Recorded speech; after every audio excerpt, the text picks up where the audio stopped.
It is Wednesday. RawMikeRichards.com broadcasting live from the DKI studios in downtown Toronto at 234 King Street East, the Pacific Junction Hotel. Coming up today, Raptors lose. No Kyle Lowry. What? Oh, yeah. Almost a couple of fights, too. We're going to take a look back. We just talked about vintage logos and jerseys. I got a couple today, including a look back at a 1981 Oilers team. Some of the commentary during the game, you can't blame them. I mean, they're not looking to the future.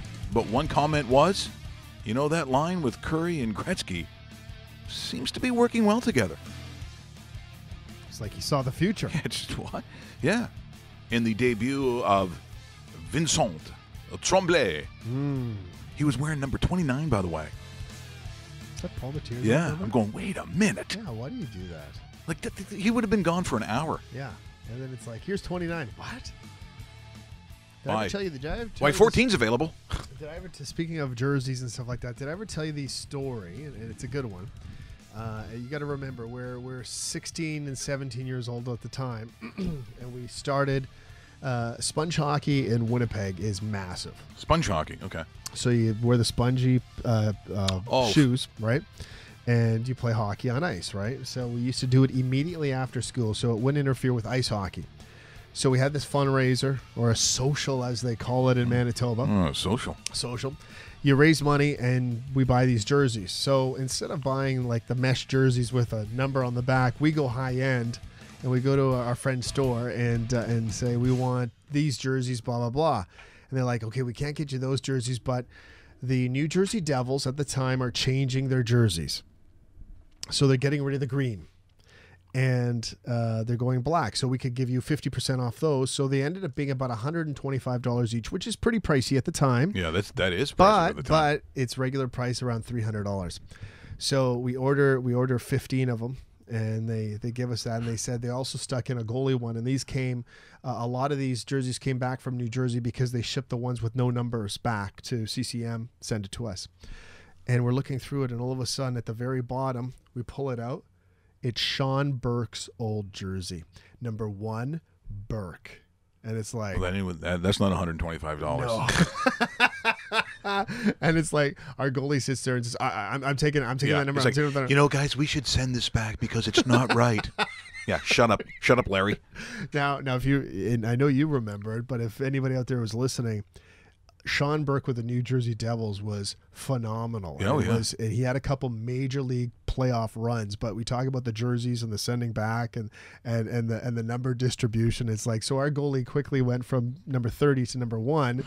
Not to the same preface of what we're talking about here with the Leafs, but I'll always remember that just because we looked at this jersey and all of a sudden it's like, it's, you know, this massive player at the time, and it's like, okay, you know, Canadian Olympian, this and this, and there you go, true story. And, you know, it's interesting you mentioned Sean Burke. I actually knew a guy who was pretty close friends with him at that time, but you know, we saw a clip of Ken Dryden yesterday. Where he and his brother Dave were sort of the first of goalies of that size. Now it's almost, if you're not that size, you're probably not playing in the show. That's right. But I also look at like Mike Liut. Yes. Might have been in that category. But Sean Burke also was a 6-footer Sean plus, Burke right? was big. Right? Yeah, he was. And so it seems like from around that period on, you know, the guys like myself, you know, the Glenn Healy's, the Hanlons, like, I mean, they didn't exist anymore. All of a sudden, Peters, you're just done. In fact, we're going to see, I think, in the same era, I think I have a Detroit Red Wing. Speaking of the classic, boy, that was a big conversation yesterday. Chris Creamer did such a great job from sportslogos.net. It just spawned on this entire huge conversation about jerseys that people like and jerseys that people hated.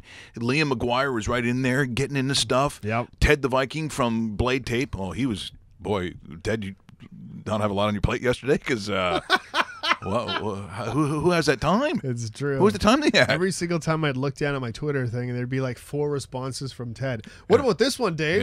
Yeah. I raise you this one. I'm like, okay, how do you turn this thing off? And all kinds of guys from the States. By the way, I want to give another shout out to our good friend Bob, who's now in the Illinois area. And he said, as a sport and a Blackhawk fan, I wasn't at all surprised by the popularity of the team's logo, but I'm amazed that there are Blackhawk fans who believe that the team was named for a restaurant. Now, people say, well, that Mojack thing or whatever that was from Port Perry, it turns out that, and I said, that's like Butter Tarts or something. Yeah. Mother Jackson.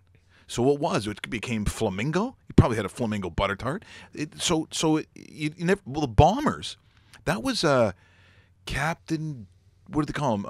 Cactus Jack Wells. Cactus Jack Wells. John's dad. Very popular Winnipeg broadcaster. He coined it Bombers. Yeah.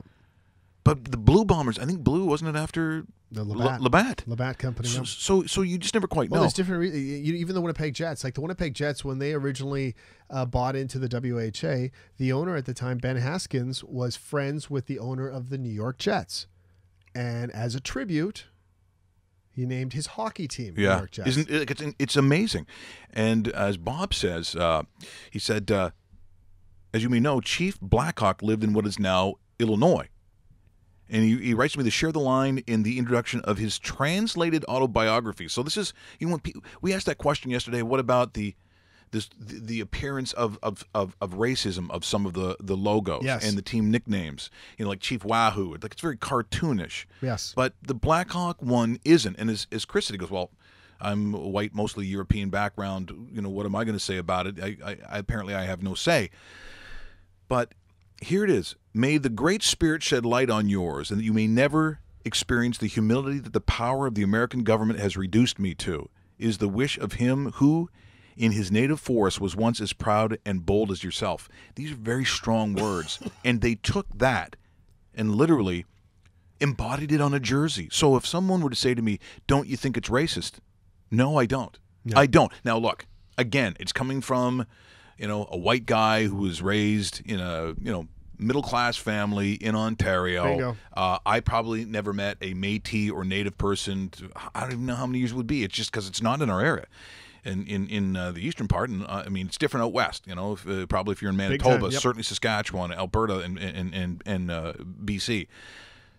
But I just think when it's done in tribute, that take it for the spirit in which it was intended. There was no mockery here. I don't think that there's something that's necessarily hurtful about those jerseys. In fact, I think it's very proud.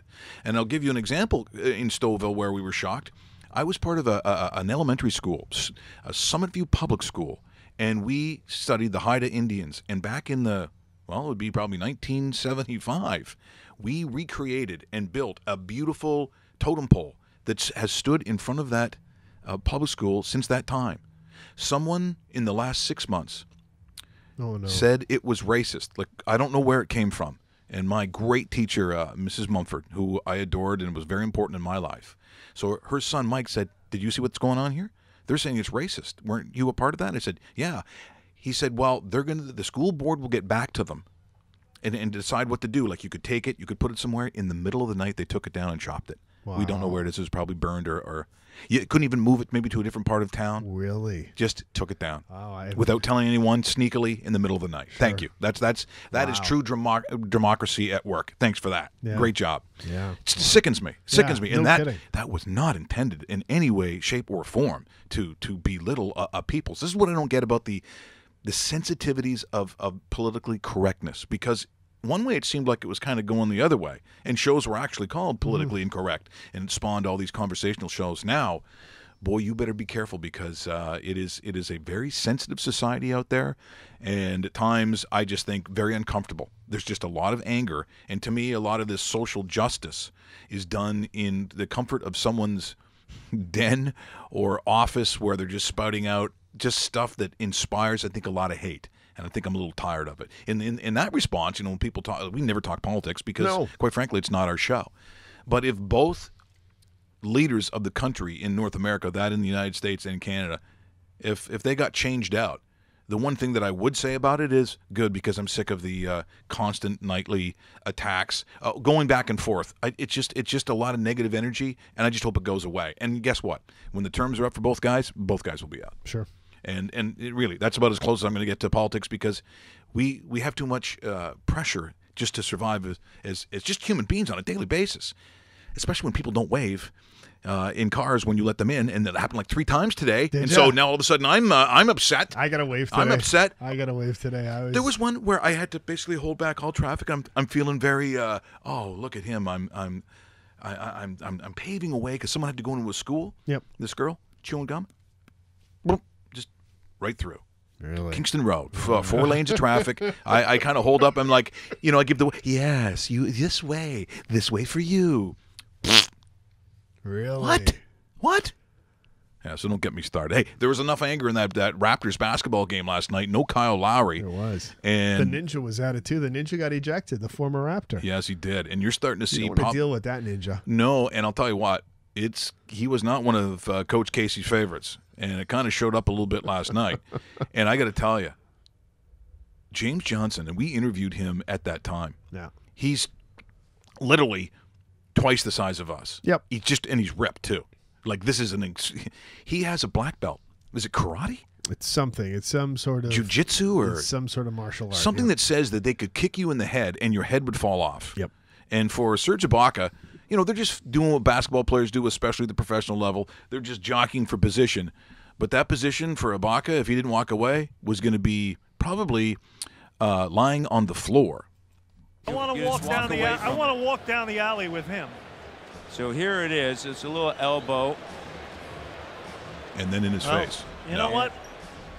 I think probably both of them are going to go. Well, let me see. Well, definitely double T's. Let's see. Right yeah. there. And the initial there, elbow. Right there. Yeah. Shove. There really wasn't a punch thrown. No, there wasn't. A little pushing and shoving. James wanted to.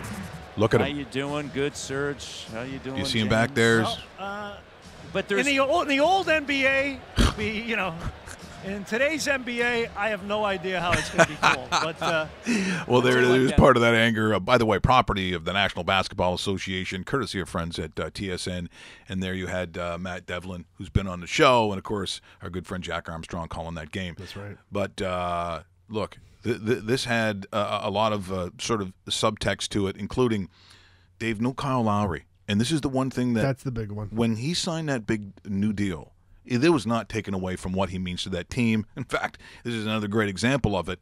But if he's not on the court, this team tends to lose. Yeah. And without him, look, and this is a year where I still think at the end of the day you're going to be looking at a Cleveland team probably going to a final. But that being said, this is still the regular season. No Kyle Lowry, and guess what? No win. Yeah, no win. No surprise, too, that Kyle goes down, because it almost seems like in the last 3 years, maybe even a little bit more, Kyle always goes down with a significant injury at a significant part of the and back is in his lower back. And he's a small player by NBA standards to begin with. So the guy isn't really built to play the 80+ games plus the playoffs. So I don't know. Is there a light at the end of this tunnel saying, get injured now and not later on in March, April? Maybe. Yeah, you know what? In fact, I'd probably agree with you, Dave, because the reality is, what does the regular season really mean? What does it really mean, especially in the East?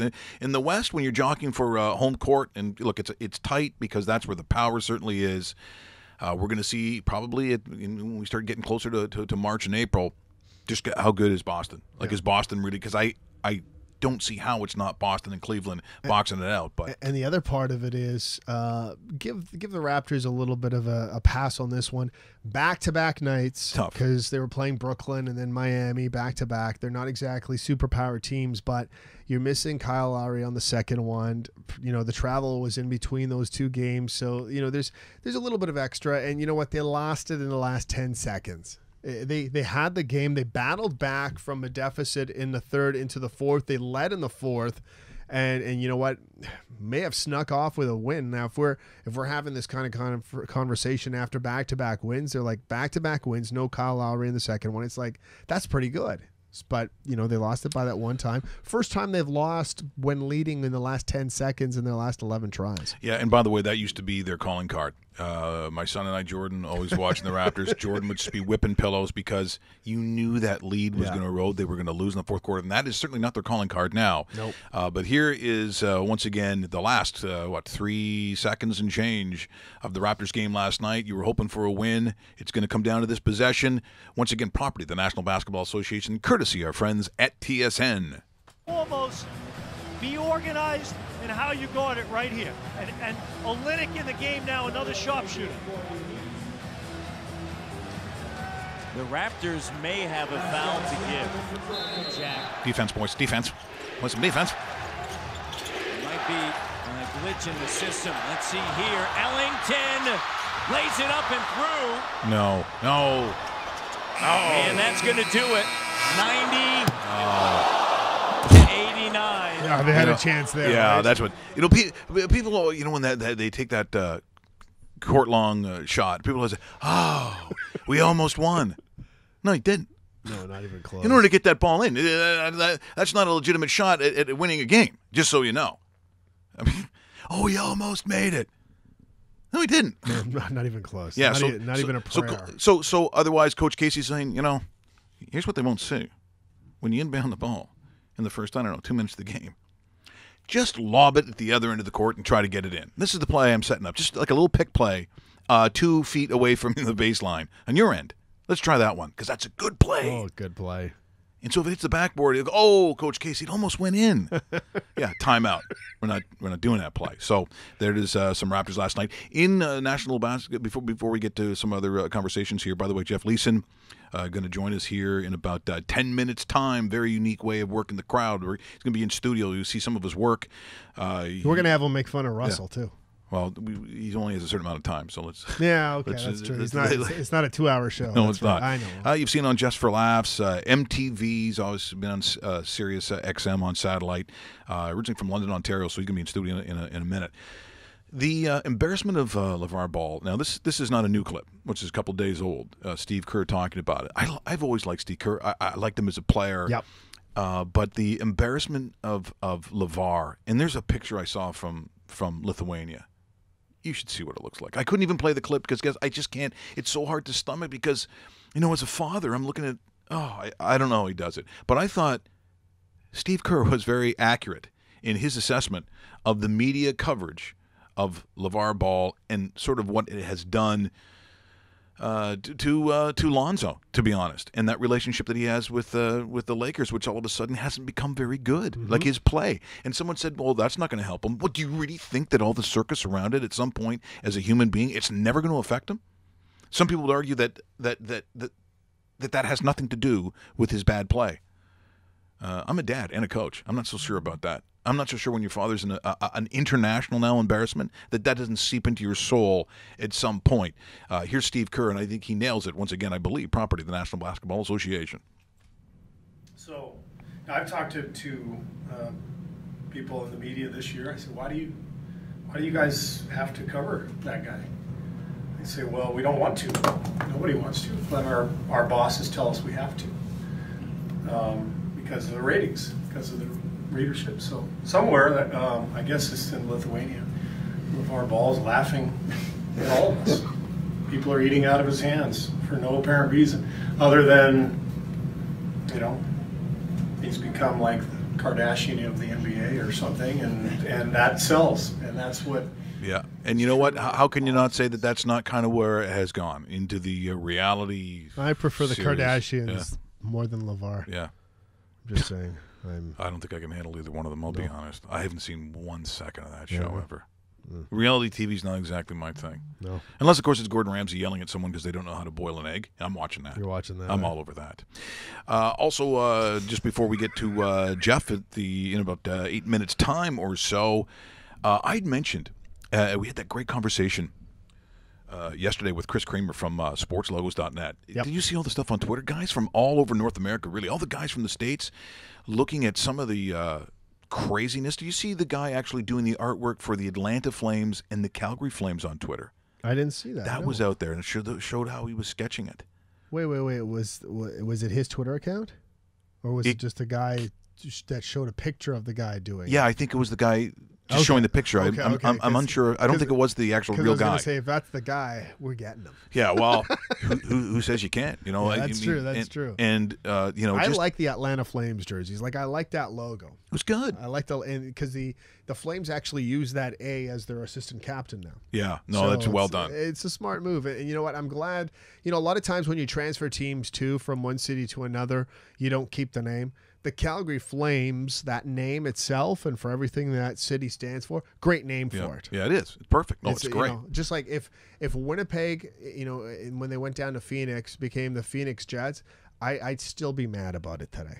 I'd still be pissed about it. Here is a really interesting look back in 1981 as the Oilers are just about to ramp up to become the Oilers. The Leaf. By the way, the Leaf logo wasn't in the top 10, which I thought was very interesting. But these are the jerseys I like. And by the way, I liked it. I grew up where the away team wore the dark unis. You know, that's kind of how it was. So did I. Yeah. I loved it. Good guys wear white. That's right.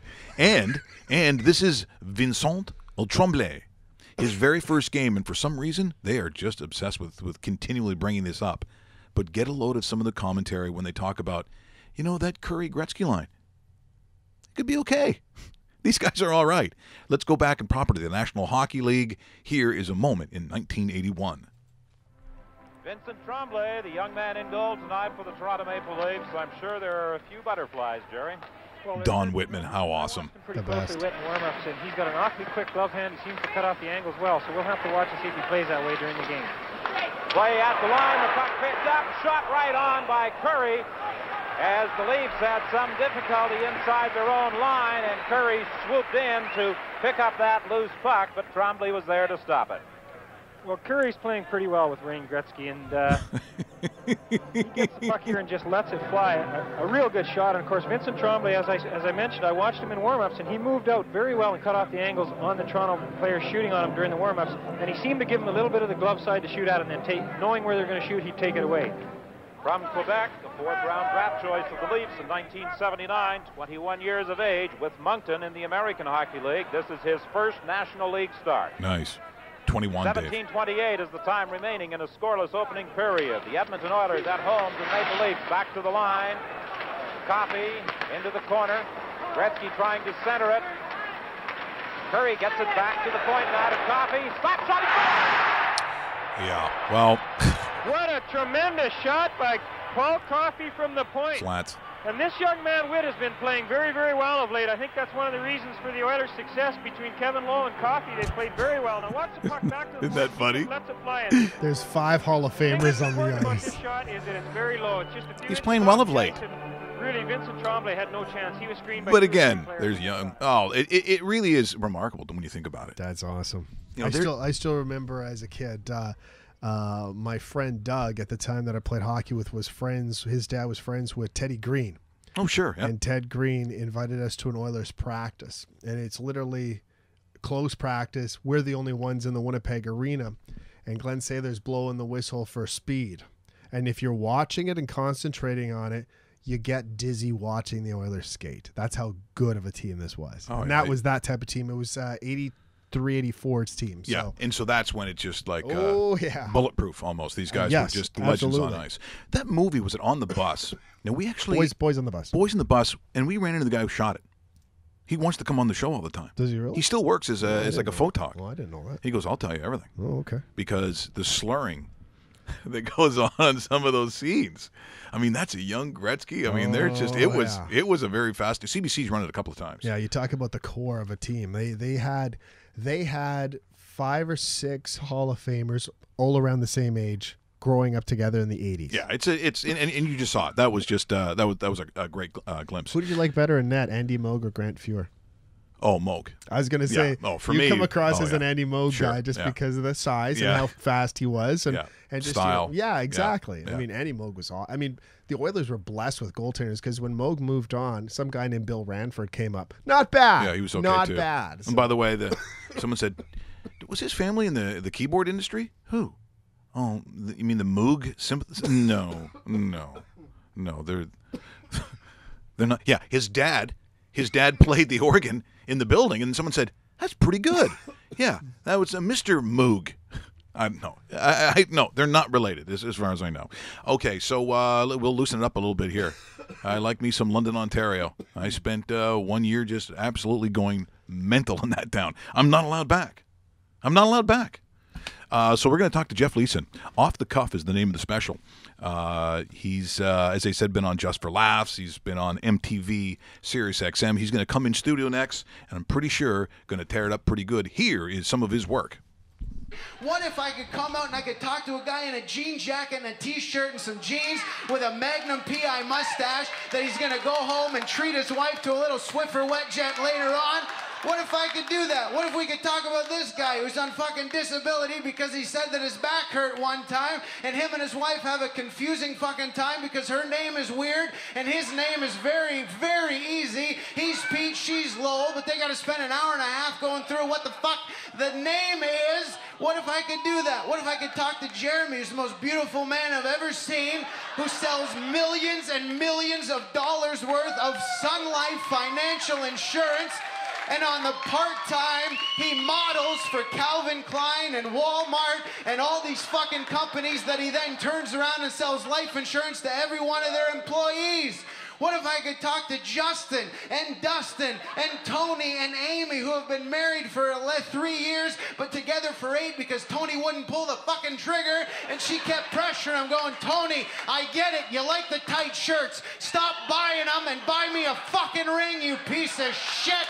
It's been 8 fucking years, Tony. Put a ring on it, you motherfucker. What if I could do that, huh? What if I could talk to Justin and Dustin, who met at a party and they were both wearing different colored plaid with a hat on their head, and they said, hey, I think we're soulmates for life. Let's go everywhere together. Let's get our buddy who shot something earlier today. He shot himself in the foot. He probably shot his dick off 3 years ago because he got hammered at a party with Justin and Dustin when they sold their show to TLC and celebrated a little too hard. And then there's the guy right here. Yeah, see, here's the thing about that is, as Jeff is going on, Jeff Leeson now in studio with us, that explanation of how a show like that would actually get on TLC, I think I believe you, Jeff. I don't think that, no, it's I don't think that's that definitely far of a doable. stretch, is it? Yeah, it wasn't out of the realm of possibility. I mean, I actually am pretty convinced when this comes out, those guys are getting a show on TLC. They're getting a show way before I am, for sure. Absolutely. Jeff, thanks so much for coming in studio. Thanks for having me. We're live, as you know, on YouTube, on the dedicated YouTube channel. For those of you that are watching on rawmikerichards.com, Jeff Leeson, they say a tender What are age. we looking at here? See, there's a camera there. There's a that's camera the there. camera. And then Oh, there's a wow. 3-shot. Right there. And Here we go. Oh, no. Okay. No, we're going... This is like a serious setup. Oh, right here. it's My yeah. goodness. Now all of a sudden, see, We spare no all of a sudden things have This is changed. huge. Yeah, Things have the- changed for you now. All of a sudden. All of a sudden, I've all of upped a my sudden- game here. Yeah. You guys have a budget. Yeah, I was You going to guys say, have go, wait a minute. I'm not going to do the B-list shit. I'm going. I got to bring my A material now. Out of London, Ontario, as I said, I'm not a graduate of Fanshawe. I mean, I was there 1 year, and it was really bad. It was fun. Loved the town. You're like most Fanshawe Yes. students, Oh, not of course a I am. graduate. Just Yeah. kind of went there. Yeah. I had a guy. I went to Fanshawe too. Oh, I of course you did. Never enrolled, never paid. I just used to go, chill, hang out. Well, it was like you could smoke in there in the day, like they had little desks where you could smoke, and what was the Beef Baron was big in my life there. The Oxbox, but I hear it's gone. I don't even know what that is. Okay, see, you didn't even know what it is. Seeps is probably still there, is it? Seeps is still there. Yeah, Seeps is like, I think it's still and always has been the like typical Western. Yeah. All the This is where you had to do your Western guys best and- lying, like at Joe Yeah. Cool's, and you go to parties, and I used to tell girls that I went to Western, and they'd look at you, and I said the long hair, and they're like, Right. you totally don't go to Western. Look like one of those drummers from Fanshawe College. Like, all right. Yeah, I Two was. things. Yeah, First of yeah. all, dead on impression of a London girl. Yeah. Like, no, I've seen a lot of London girl impressions. That was like It's pretty good. dead on. Yeah. Absolutely. God, I don't even know what the second thing was. I was just so taken by I the- love that town. It's kind of a fun town to be from. Or if you live there, Yeah. is it not? No, it's fun if you're a student or you're young, early 20s. It's a great town because I mean Richmond Row, you got bar, and then you got like bar, pub. You got whatever you want. If you're looking to just drink, there's a place for that. If you're looking to have, you know, like a dance night or whatever, then there's that too. So. You don't seem like that though. You're not a dance man. I don't see a lot of you don't dancing think I'm coming a from dancer? No. Do you see dancing coming from this? No, but that's when him. He seems like polka. Doesn't he seem like he's a good polka guy? Well, like he knows or line dancing. Have you ever taken a line dancing class? No. I don't know. It doesn't seem like No. Canada, though. Dirty dancing. That's Yeah, that's me in a nutshell. He did. So you go to Fanshawe, and like a lot of us who end up going in different career paths and not even related to what we studied there. So comedy, how's this come up for me? Because you, just so you know, Jeff has a really unique style. Some guys will work the crowd for a little bit. They go into the crowd, and then you get on with the 30 minutes, if you got 30 minutes of the show you're going to do. Your entire show is working a crowd? Yeah, the whole thing. That is hard. Thank you. That's very nice of you. Because some guys try to do it, and I'm like, don't. Get him out of the crowd. Get him, you know, like, right. What do you got to do? It's like, yeah. Oh, yeah, you're from Spain? Well, that's crazy. You know, like, don't do that. Don't work the crowd. I might add that to the act. Yeah. You know what's funny? I'm gonna start doing it, but I won't even have a cigarette. Yeah. It's just gonna. Well, this is what I do too. I'm a great fake smoker. Yeah, I got to tell you. Your impressions. Yeah. No, you're like, where does it end? I didn't know. I mean, I knew you were a talented guy, but I had no idea what I was getting into here. So the special though, Yeah. this is is it one gig or is this did you cut from different places? How does this work? Just one. Because the thing with my style is, for most guys, you can tape 2 shows, same night, same venue. You wear the same thing. You just cut them in and out. Yeah. Best reaction.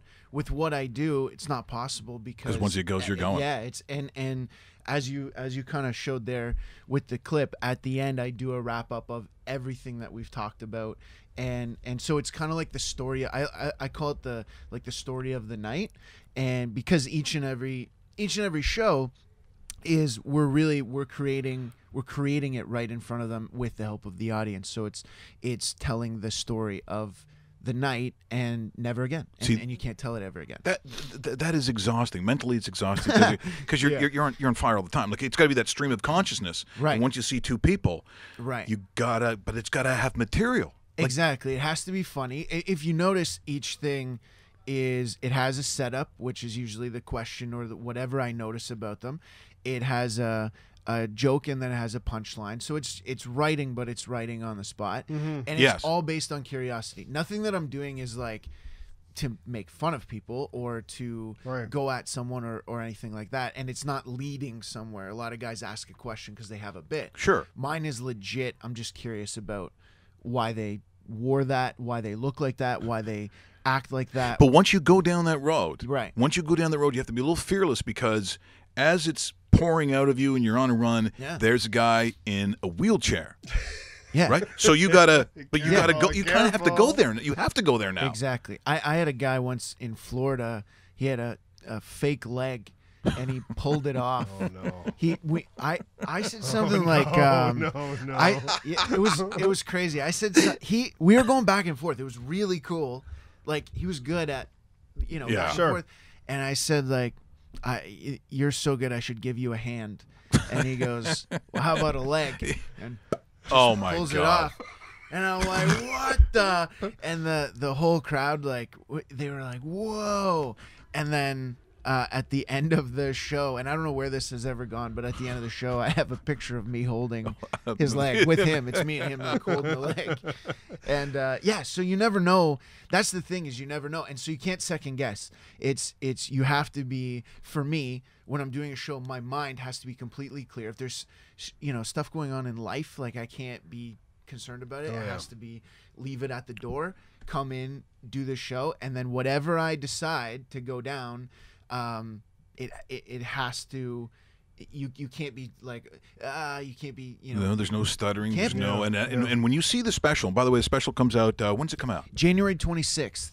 On the Comedy Channel, or it's going to be on Amazon Prime. Oh, okay. Video, whatever that's called. Yep. It's also, everything will be sold through my website, jeffleesoncomedy.com. Oh, There's okay. a lot of ways to Can I get it on Spotify? Because I'm a big Spotify guy. Yeah, it's going to be on Spotify. Good. The audio, there's an album version too. So the album is going to be on iTunes, Spotify, and we're just waiting to hear back on it getting picked up by some of the Sirius XM comedy channels. Have you always had this style of comedy, or did you No. just because you probably started off, you write your shit, and Yeah. then you do your 30 minutes or your 15 or whatever it is, and good night. Right. So I started doing comedy when I was 14 in high school. That was my first, and my first few shows were shows I did on my own and talent shows at school. I was going to say, because you're in 14, you're not working yucks because No. you can't get in. Because you can't get in yet. Till 16. I actually got in at 16 because my mom okay, I called and I was like, I want to do amateur night. Yeah. And they're like, okay, it's on Thursday. And they called on Tuesday and they go, we have to cancel amateur night. You're the only one that signed up. Yeah. And this is in London, right? This is in London. Yeah, London okay. Yuck Yucks. Yeah. And I was so devastated. It was like my dream got ripped out of my hands. And I'm 16 and my mom goes, what happened? And I'm like, oh, yeah, they're not doing amateur night. And she goes, well, aren't they still doing a show? And I said, yeah, they have their pros, but they're canceling amateur night. She goes, well, why don't you just do that? And I'm like, well, I'm an amateur. I'm not a pro. And she goes, hold on. And she goes away. She comes back 10 minutes later. She goes, you're on Thursday night. She called. She booked me my first gig. That's awesome. As like a pushy agent.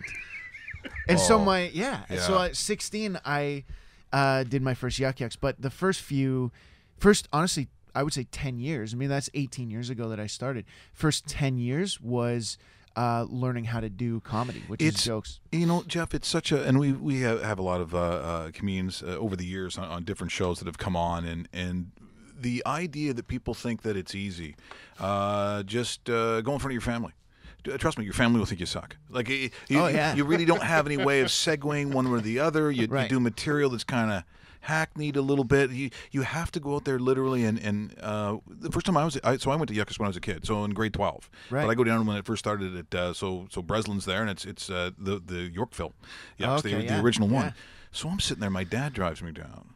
And, of course, I have no idea what the other material's like because I'm going to do impressions. I'm going to be like a 17-year-old impressionist. This is what I'm going down to do. Of course. Did you lead with the girl? I did not do the London girl. Oh. No. Probably didn't go well then. No. So I get out there, and but I'm like last. I'm last. But Michael McDonald was there, Bruce Bell, Frenchie McFarlane, all these guys who've been on for a long time. It was really amazing. Except the guys go up there who weren't exactly headliners, right? But it's blue material. This little guy who looked like Squiggy, but like a Andrew Dice Clay goes, you know the problem with Jewish girls? They got mustaches and they tickle your cock when you get the fucking blowjob. And now from Stouffville, Ontario. What would Johnny Carson say if he was in a supermarket? Well, here's the thing. I mean, it was like people were laughing, but I think there was like, this is weird. All of a sudden, there's this kid. The toughest part is having your dad in the same place as you. Yeah, church organist too. English teacher. He was a cool guy. That's why we went down there. But still, my mom used to drive me for the first few years. My mom drove me to every show, and I used to have a joke about calling my mom a slut, and like. There were times where there was honestly a couple times I really remember where on the word slut I saw her in the crowd and we locked eyes. No. Oh no. It was it was so weird. That's just so bad. Because a lot of these shows they're poorly attended. A lot of the right. So she's like, you know you're watching. She's like one of 9 people. Oh, you God. know. You know who your mom is. Jeffrey. Yeah. Jeffrey. Yeah. Yeah. Oh boy. The best, worst to some, but best is my grandma. My grandma used to come, and she's Scottish, and she used to heckle. Oh, she would geez. if my grandma was at a show, there's no way you didn't know my grandma was there. Like she forced me to let people know. Like heckling you? Heckling me, not anybody else. She was fine when everybody else was up. She would just sit quietly. But if I came up and said something, like she would just. I remember. Like what kind of things is she saying to you? This was the best. This was the best one. Okay, my grandma was like, when she was 70 years old, she looked 40. Okay, so very, very good looking woman, very good genes and all that, right? So when I say what I'm about to say, it's not like a grandmother, old decrepit woman saying, okay.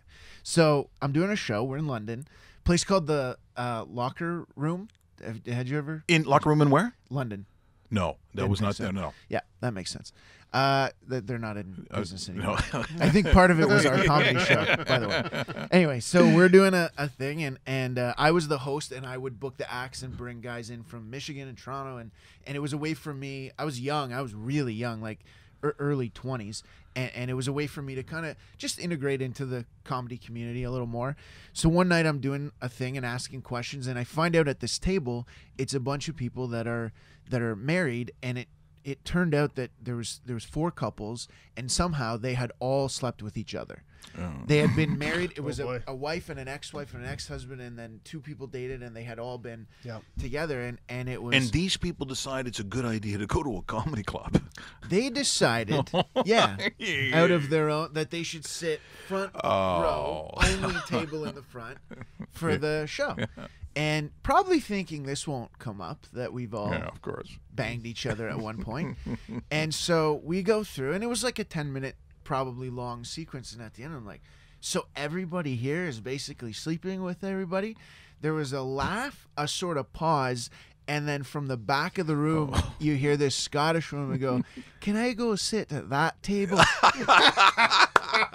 And just like that, like erupted. People like applause break. It was amazing. Yeah, it was so. That's awesome. But that's the kind of stuff she would do. She came to Florida once. I would do a tour down there, and she brought all these people from her. It was not a trailer park, but like it's like a mobile home. Yeah, but sure. You know, but they're not mobile. No, they're not going anywhere. There's like a huge argument In every year. Florida, you're either 20 or 70, right? I mean, Yeah, it is. That is the case. So- And at this thing, if you're like under 50, they're like, "What are you doing here?" Every day there's like some, and it's not a security person. It's because old people have nothing to do, so they just come out and like watch you. Everybody knew what was going on, but she brought all these people to a show, and just it was like a pub, like a bar, and there's young people at the show, and then just a bunch of 70-year-old people, and my grandma sat like front row center, like the Don. Oh, like jeez. impressed me just and not like, "Oh, you're my grandson, I'll laugh at you because you're my grandson." It was like, "You better be funny tonight." Or, I brought my peeps here. That's what I'm saying. There's just so much pressure in doing what you do. Darren Frosty comes on the show. Rob Pugh, I think, is hysterical. Rob's amazing. Yeah, and so and I said, so on the business side of comedy, how's that going? He goes, "What are you kidding?" So I was down in south of Windsor, or whatever it was, like Turkey Point or something, and he got paid in sandwiches. Oh yeah. I think I've done that. But yeah, I was going to say, people also assume that, so you're going to have this comedy special. Now, things are going well. So you're doing okay. You're making a living. Yeah. You're kind of. I haven't been to Turkey Point yet. Yes. Well, now the sandwich dream your dreams. gig is you out. know what Yeah. I mean? No, but it's hard. It's hard to make a. It takes forever. I mean, I've been doing this 18 years as much as you can possibly do it, and only in the last, I would say, 5 has it become where it's, I don't need to pick up part-time jobs or whatever, Right. That way. But I mean, I took I took a lot of the responsibility on myself of booking my own shows, doing my own stuff, getting my own corporate work. That will turn out better for you, though. I think that you did that. I think that I think the benefits are huge of doing that. Oh, for sure. Well, number one, I have way more control over what I do, and number two, I'm not sitting around waiting for the phone to ring. I'm picking up the phone and hustling on my own terms because I just wanted to do comedy. When I started as a kid, it was just I would watch Comedy at Club 54 with Ben Guyatt every day. Oh God, that was on every day. Was every it day. Channel 11? Channel 11, CHCH or whatever. And then the Comedy Network. Yeah, it was Club 54 followed by Just for Laughs, and every single day I would rush home and watch it. And in my mind, I was like, man, if I could do that, like if I could just get up and make people laugh, what a life that would be. So your earliest influences or memories of a comic that you said, I got it, if this guy is on. Yeah. And at that point before you're doing it professionally. Yeah. What were those names? Andrew Gross was do you know him? Yeah, Andrew Gross, yeah. Yeah. He had it was on Comedy Club 54. He had a set that the audience was going bananas. Every single thing he said, he was talking about having a bed in a bag and his wife, how impressed he was with his wife and how she started making illegal substitutions out of other beds and bags, and she went up and said, "This has been opened. Do we get a discount?" And she was the one that opened it, and she was the one that Sure. and so it wasn't that I found it funny, because I was too young to know what a bed and a bag was. Yeah, I didn't even buy my own bed. Like, I didn't know. Right. I didn't even know you Yeah. had to buy Yeah. stuff for a bed. It just appeared there. I'm so young. But I just remember watching the crowd and being like, holy shit, this guy is look what he's doing to these people. How do you do that? And so he was a big one. Leo Dufour, who's a guy out of Windsor. So a he lot of was Canadian huge. comics you're talking about when Yeah. you were young. That's really interesting. From that From Club 54, yeah. and then Jerry Seinfeld was the first like famous comedian that I was just fascinated by. I was just fascinated that I thought of things that he was saying and was like, yeah, you're right, right. And then it was less about the reaction. It was more about the way that I was like, oh, I kind of think like this. Like, what does that mean? Right. You know, could I do that? And then, so the first little bit of my career, first year, I would say, maybe two, I was like pretty clean. So, and here's the other thing too, because I think a lot of guys will say that they start either really clean, Yeah. and then sort of fall in the middle or go totally blue, or they think it's funny that they got to start off so blue.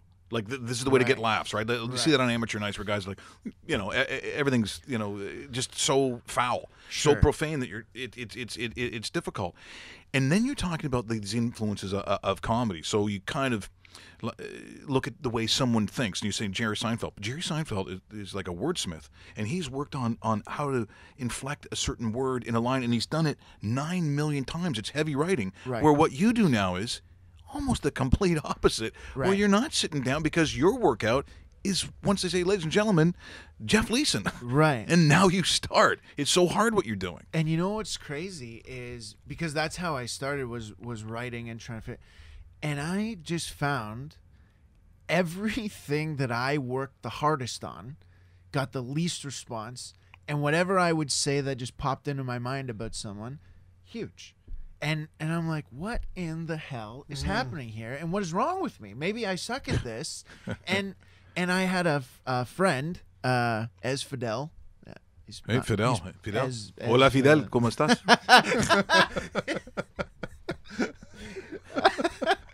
That's amazing. He's not even Mexican. No, I was going to say he's from Stratford, probably from Stratford or something like that. Yeah. Yeah, he's from Yeah. Strat. Yeah, you know him? Yeah. Fidel from Stratford. I don't. The number of Fidels I know from Stratford. There's Pedro, Pablo. These aren't stereotypical names anyway. No, So not at all. no. Anyway, yeah. So he came to a couple shows and he watched me and he goes, "Why don't you just do like all the stuff about the crowd?" And I'm like, "Buddy, I just did 8 minutes of it in a 45-minute set, and that was the hardest 8 minutes of the whole thing." He goes, sure. "Yeah, but it got the best response. Do a whole show out of it." And I'm like, "It's not possible. It's just not possible. Like, it's way too hard." And so I was getting, around 2009, I was getting really bored of doing my act, and I wasn't improving it. And no matter, every night I would go to the So hotel. did you have a critical voice, or is it only your voice right now that's sort of going over the material, or do you have family? You said you had a friend. Do Yeah. you have much influence on when this is all going on? My mom was always Yeah. the biggest one because she saw like every show. At that time, this guy Ez that I was hanging out with, he was really influential. And then there's a couple other comics that I would sort of hang around, but for the most part, it was me. It was just, and I'm the hardest on myself. Like, I'm the first one to say Of that course. was terrible. Yeah. I say that's terrible when people go, "That was good." Yeah, you I'm walk like, on the "Yeah, stage you and go, don't know." "I suck." Right. And they're going, "But they're standing." Right. Yeah, but the ending was brutal. Right, because Yeah. you can always. I mean, Sure. I think anybody, even like with your show, some people might be like, "Great show," and you're like, "Yeah, but we didn't do this or this." You know, you're always looking to Oh yeah. improve. No, right? Russell, you can't see him, also known as roast beef. He's always going, "Yeah, I was awesome today." You're not even on the show. he's never had a Not even bad on the show. Right. We're so great today. We're so great. I make out with myself. I don't think you can. I don't even think that's a thing. That's Russell. You can do 20 minutes on him, no problem. Yeah. See, he's hiding behind like a lit up umbrella right now. But Why normally, do they call him roast beef? oh, boy. Okay. Well, that started with Dave. Yeah. It's, wasn't that time All when the guys got gangsters arrested from Montreal? Yeah, so a bunch of gangsters got arrested in Montreal about 6 months ago, and they all had nicknames. Okay. And one of them was a pudgy, fat, Yeah, short which guy he's named not, Rose, but- which he's not even close. Because the other ones didn't fit. It was like, hey, Tommy the Jew. Well, Right. Russell 'Cause his Graham. name's not It's Tommy. not. Yeah, it's not. It's That's not. right. Well, If it there's was Tommy, Yeah. well. Right. So someone yeah. was like, that would have fit perfect. It was like Ronnie roast beef. I go roast beef. He could be roast beef. Yeah. Yeah, Right. sure. Right. Yeah. So Yeah, that makes sense. Yeah. All right. Yeah. There you go. See, we just gave you material right there that yeah, you'll never his name use. was Tommy. Do you get people saying that? Hey, I got a joke you can use. How often do you get that? Oh, all the time. Yeah. But the greatest thing is people do it after a show where they just saw that I don't tell jokes. And a guy will come and be like, you can use this next time. And I'm like, not unless you're there, because as you can see, I don't. So I get all the time. I mean. But that's very unique. And I keep saying how hard it is, and the audience going, okay, Mike, tell them how hard it is again. To actually work a crowd for. Are they? So what are you doing? Tweeting it? What are you doing? 45 minutes? Not 45. 45 minutes? 45 to 60. 45 the average to like 60. headlining show, yeah. I've done 90. I did 90 minutes. Does anyone? sometimes. Okay, there must be at some point some guy just flipping out. Didn't like what your read was on him. Oh, yeah. And goes sideways, which I think the crowd would probably. Not. Yeah. They either turn on you or they think you're the greatest guy in the world. Right. I've never had anything go like, because I can read. I'm fast at reading people. Right. So if I ask a guy a question and I can see that he's. So if you're getting a. Yeah, I don't even. You don't go near I him, don't even right? touch that Yeah. guy unless it's at the end of the show and I can call him out for being like that the whole Yeah. time, or during the wrap up I can weave him in somehow. So do you like Rickles? Were you a Rickles fan at all? I mean, he would be so much over. So Rickles you must love Rickles. Love Don Rickles. Yeah. Lisa Lampanelli that must be, or are you not a fan? I like Lisa Lampanelli, but a much bigger Don Rickles fan, Right, for sure. Because I thought he was like one of the best that ever lived at doing that. He was even though I amazing. mean, it's just. But again, it's reading a crowd. It is, yeah, totally. And he's, I mean, he was, the master of it. Mike Bullard too. Mike Bullard's a lot of crowd work. I got a chance to work with Mike Bullard yep. like a couple years ago, and he was another guy. Like, I watched his late night talk show. I had a late night talk show in London that was based on Mike Bullard, but not based on him, but I watched him a lot. Was it an affiliate? What channel had that been on? Rogers TV in London. Yeah, we were. Were you going to the Beef Baron for free? Like, were you getting free dances, or what was? No. Any sandwiches? Were there? No, I had to pay extra. Yeah, go to Joe Cool's and get some free nachos. Yeah, they wouldn't even give us sandwiches. No, it was it was awesome. We ended up being on every night, and we were one of the highest like independent productions. We weren't a Rogers TV production. We were our own thing. Right. But they they gave us a lot of like equipment and volunteers and stuff. So it was awesome. And it was all kind of based on Mike Bullard, and I finally got a chance to work with him, and he was so hilarious. And I had to follow him. He was hosting, and I was headlining, and I had to follow like this guy that I idolized. He's the only other guy I can think of. It's funny that you mentioned that, because he's the only other guy I can think of that actually does substantial crowd work and is very comfortable with it. Like Mike's a longtime pro, so he goes out there. But I see often guys want to get in there because they want to get to either a bit or a line that they've used somewhere, and you can see it coming. They keep going till they can get someone where they can actually deliver that material. That's not what we're talking about with you. No.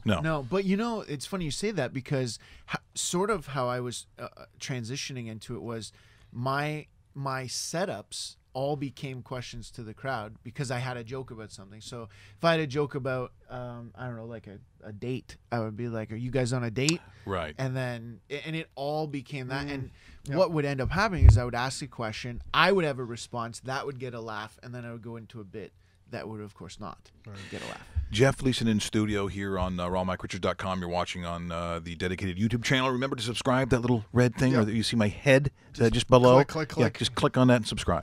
You mentioned you book your own shows. How busy do you keep yourself, and how busy do you want to keep yourself, ideally, in a perfect world? Yeah, ideally it's every weekend. Fridays and Saturdays are the big nights. So ideally I try to keep it to no less than 2 shows a week. Like, that's kind of my minimum. Depending on the time of year, that's easier said than done. This right after Christmas, corporate Christmas season is huge for staff parties and things like that. So, it's like Wednesday to Sunday. Some and corporate gigs are good. They actually pay. Those aren't bad. they're great for the pay. Yeah. They can be horrendous for everything else. Because they're just terrified of what you're doing. Yeah, I mean, now what's good about what I do Don't is make fun of the company. Yeah, Don't make fun of the right. I'll never forget this woman. She booked me through my website, which clearly shows what I do. Okay, she booked through the website. I get to the gig, whatever. Where I'm like 2 minutes from going on. She goes, "By the way, just so you know, like, don't talk to anybody." And I'm like, "Yeah, have you seen the act?" I'm like, "Don't talk to anybody." What do you mean? And she goes like, don't be talking to anybody like in the crowd. Just do your act. And I'm like, well, you're kind of that's You kind got of the wrong guy. You're telling me to not talk to anybody and do my act, which is talking to people. So but see, you would have heard it all, and you're still a young guy, but you're going to hear it all. There was when they had the old Ontario Place Forum, and I was going to open up for it was Andre Philippe Gagnon. Oh yeah. And so I'm going to go on and I'm working at 99.9. So I had because I'd done stand up, so I'm going to go out there, and of course it's all impressions. Yeah. And then that person came by to me before I go on stage. Thanks for doing it, Michel. Just so you know. Andre Philippe does impressions, so just make sure when you go out to warm up the crowd that you don't do any impressions. Oh, jeez.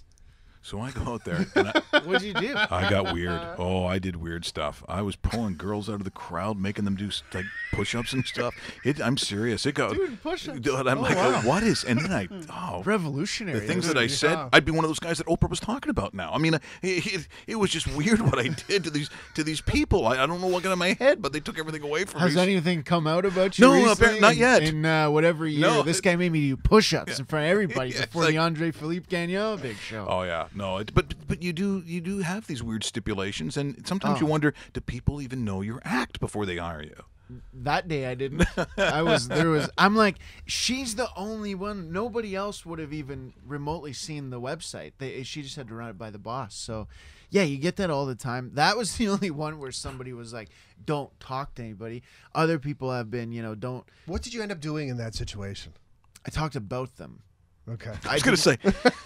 I didn't talk to them. What about airplane peanuts? Isn't that cookie? I mean, yeah. No, I do have an act if I need it. I do have jokes from years ago, and I can sort of make stuff up as I go. But in that case, I forget what the stage was like, but I did about 10 minutes on the stage, and then talked about their place settings and a little bit about one thing I love to do is try to pick out who's the boss, and so I go by suit. Whoever has the nicest suit, they look powerful, and so a lot of that gets laughs because I'm not asking any questions. I'm not talking to them. I'm just talking about them. And actually, the show went really well, and she was perfectly happy with it. Well, all they don't want to do is lose their job. They're just trying not to get fired. That's what they really mean. Please don't get me fired. That's the goal of the Christmas party. And you must have. I always find it also strange too when a working comic that doesn't have like an overly thick skin, because you kind of have to have that. And I think it was one of Mark Breslin's guys. Was it Larry Horowitz? I think it was one of his guys. He's one of the guys. Yeah. Okay, so he's one of the guys. So he goes out, and it's a corporate event. It's like Big Brothers and Big Sisters. Yeah. So they have me emceeing the thing, and he's the stand up for the night. Half of his material was on how much he'd lost a lot of weight or something. He'd lost all this weight. Yeah. Like half of his material, Dave. So he's out there and he does the whole thing, and then he's done. He's all finished. He said, "Hey, Larry Horowitz, everyone, get off the stage, you fat pig." Anyway. The look on his face, everyone gets a big laugh. Some people are shocked. Everyone laughs. Oh, he didn't enjoy that. I'm going, are you serious as a comic? You tell me that you lost all this weight and you're and I call you fat. Seriously. It's kind of like our vegan friend. That might be the biggest guy we know. Oh, yeah. Really? Oh, yeah. So when's that kick in? Isn't that the reason that you eat plants and dandelions, or I don't know. I don't get that thing. I don't get vegan. No, you're not vegan. No. No. Yeah. Look, I have color in my face. I feel good. You can stand up. I'm alive. I'm awake. Yeah. I don't need a nap halfway through this. Now, what about comics now? Because again, for you, it's now that you're a working comic, you're really not borrowing from anybody now. You found your own style, but which I think is sensational. I like Dave Attell as one of my favorites. Dave Attell just kills me. Have you seen Roadwork? Like where he goes to different places. Now here's another guy that even though he's got a ton of writing, he's got a ton of material, is great. Another guy who has a lot of material that doesn't really work the crowd, Sebastian Maniscalco, but he's Love him too. He's just massive right now. Yeah, huge. He's blown up. I remember, I've seen him at different points throughout his career, like where from nobody knowing him to that Vince Vaughn, whatever it's called, Wild West comedy. Yeah, show. that's where I saw him first. And I think that's where most people were like, "Who is this guy?" Because he was just so animated. Dave he's the non-Italian version of Sebastian Maniscalco when I look at him. Like you've never seen him. I would say he's the Italian Dave Bastel. This is what I say. Have you written that to him? That should be on his website. Oh, if we could get him. Who else do I see? And then there's guys who have passed, and sometimes you find they work a little bit late. Mitch Hedberg to me killed me. Oh yeah, such a different style. He awesome was though. Incredible. Yeah. You know what's interesting? I was working out in Edmonton, and this guy was driving us on this tour, and he had booked Mitch Hedberg way before anybody knew who Mitch Hedberg was. And he said he bombed so hard out in these like Alberta towns. Oh yeah, there's a lot of them too. Yeah. And he's like, every night this guy just was bombing, and then he goes, like 4 months later, he's on Just for Comedy Central or whatever, crushing. Yes. And this guy's like, whoa, what the? And it was just different crowds just don't get it. What does the schedule look like for you? We're early 2018. Yeah. Going into a cold part of what Canadian winter's all about. If we haven't already got it. Yeah. Where can people see you? I know we got an international audience right now, and. Do you have an international? We do. Yeah. Wow. And just so you know, I just realized I haven't paid for parking. So as you're talking, I'm going back once again to the Thank You Green P app to see if I don't know if so. Continue talking so I can get a ticket. Fire away, no Jeff. problem. So we got some dates coming up in February. I'm going to be in St. Catharines at Showtime Comedy Club, and Sarnia, where we filmed that. Special, right? Not at the same venue, but at the Big Fish Steak and Lounge. I think is on February 24th, and then this is very exciting. In April, I'm going to be doing another special, and this time in my hometown, London, Ontario. We're going to do it at the London Music Hall, and the idea behind this is to take it and then get it sold to Netflix or Wicked. Ideally Netflix, because that's where kind of the hub of comedy specials is happening right now. Oh, it's amazing what they have on there. Yeah. Bill Burr's got a new one. Patton Oswalt. Love all those. Yeah. Patton Oswalt is amazing. It's also Gary Goldman is another one of my favorites, and I just don't understand why he's not.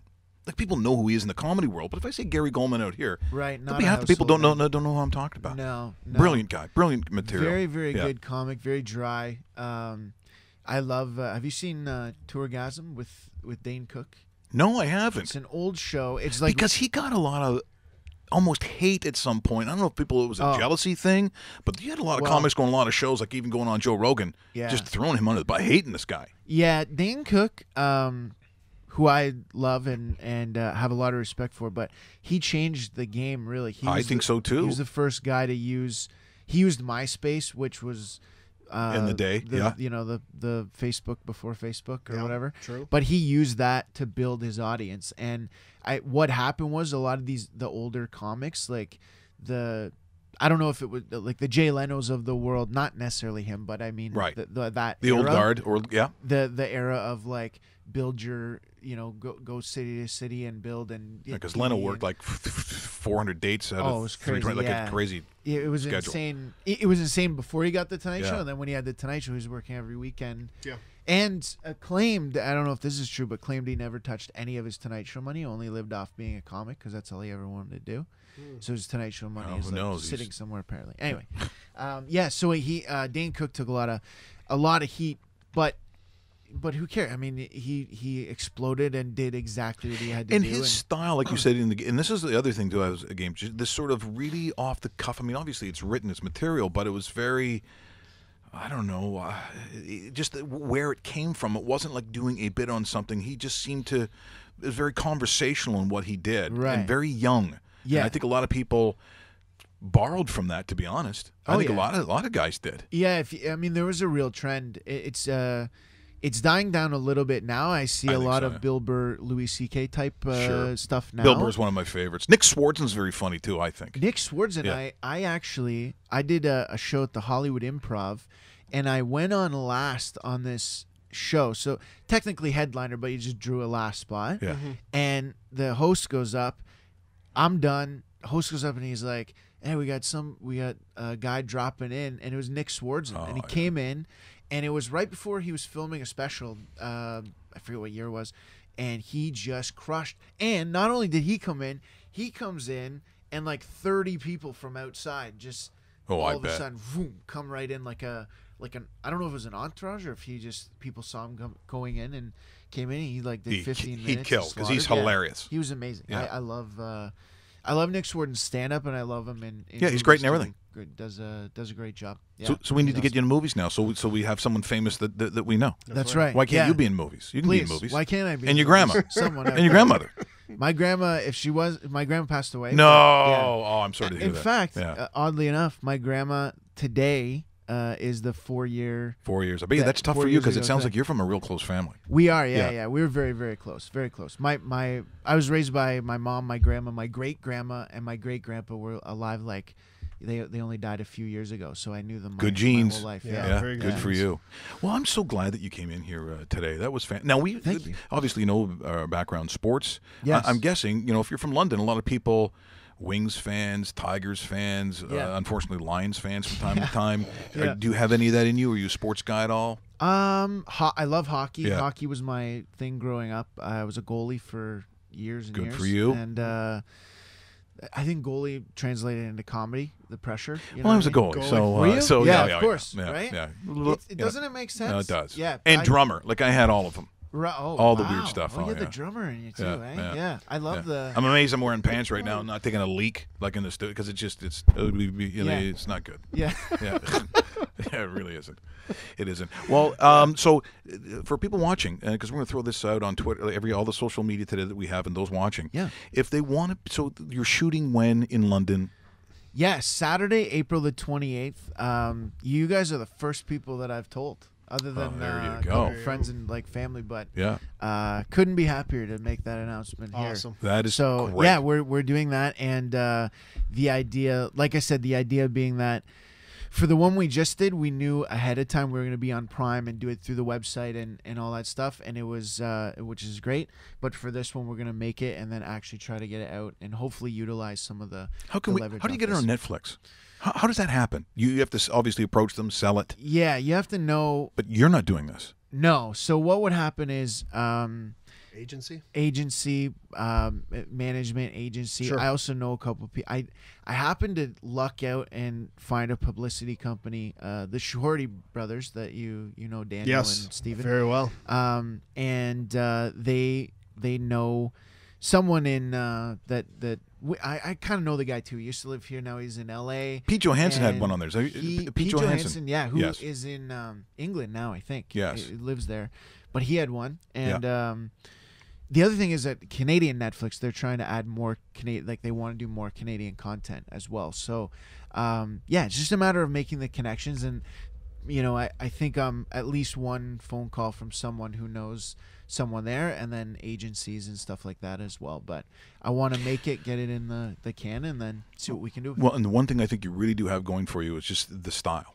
It's so tough as a comic when material after material, a lot of guys write. They have certain perspectives. There's a lot of observational stuff, obviously, but solidly working the crowd. I mean, there's no safety net, and if you're not good at it, this would go nowhere. Like incredibly faster than even other comics who hey, he's a vegetable comic.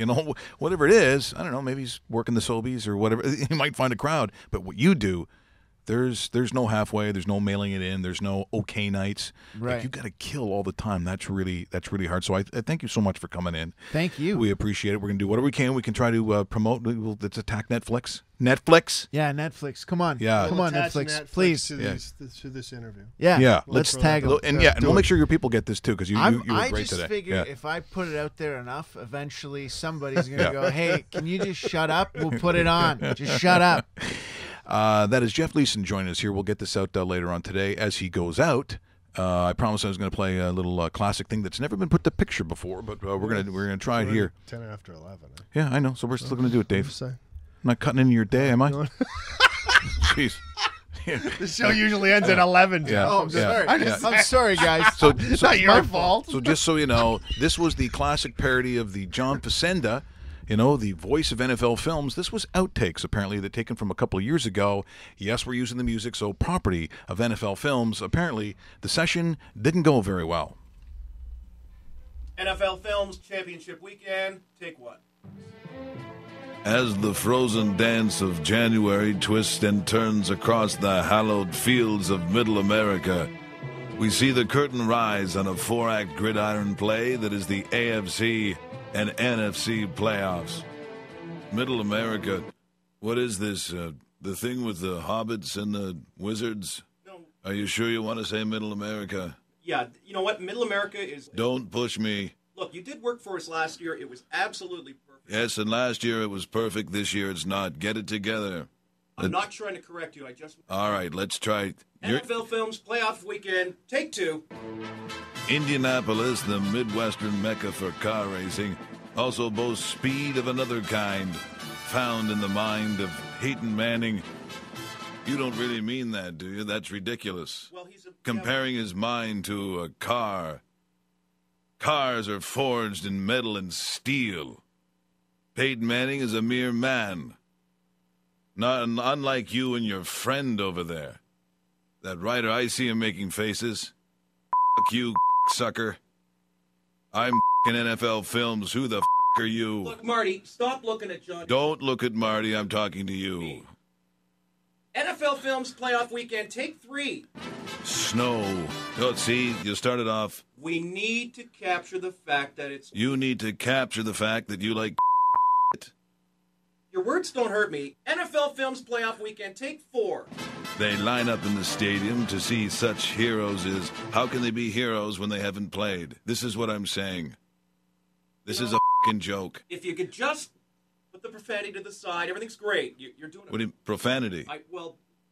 Do you know who I am? Do you know who I am?